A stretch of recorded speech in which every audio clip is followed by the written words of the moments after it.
A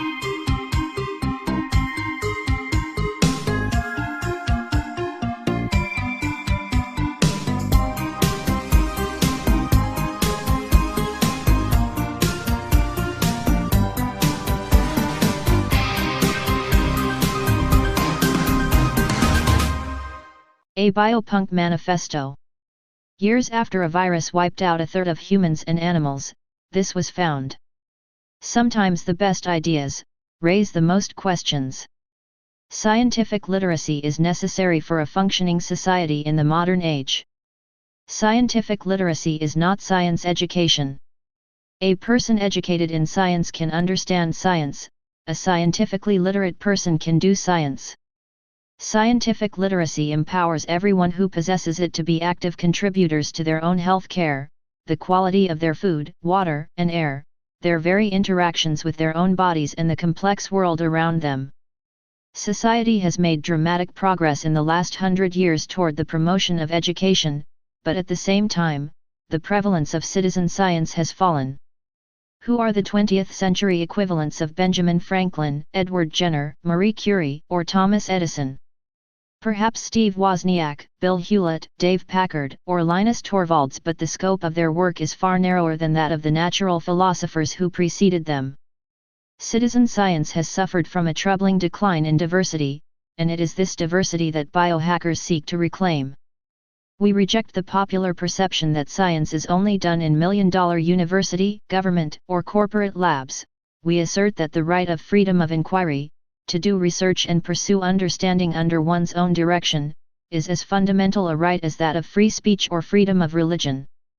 We have no quarrel with big science, we merely recall that small science has always been just as critical to the development of the body of human knowledge, and we refuse to see it extinguished.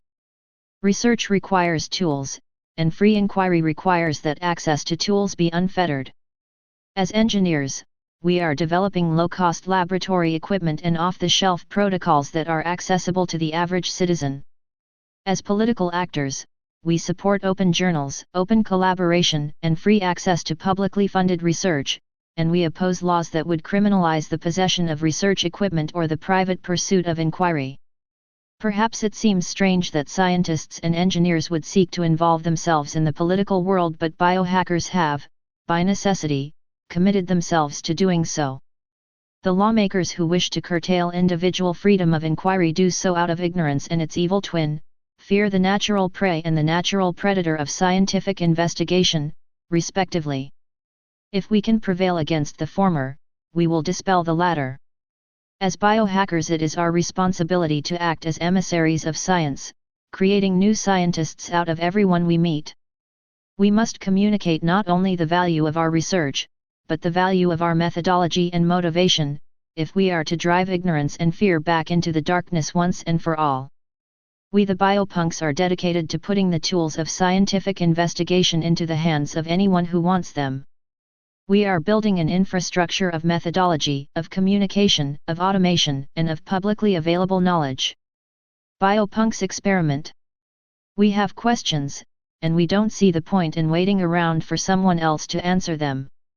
Armed with curiosity and the scientific method, we formulate and test hypotheses in order to find answers to the questions that keep us awake at night. We publish our protocols and equipment designs, and share our bench experience, so that our fellow biopunks may learn from and expand on our methods, as well as reproducing one another's experiments to confirm validity. To paraphrase Eric Hughes, our work is free for all to use, worldwide. We don't much care if you don't approve of our research topics.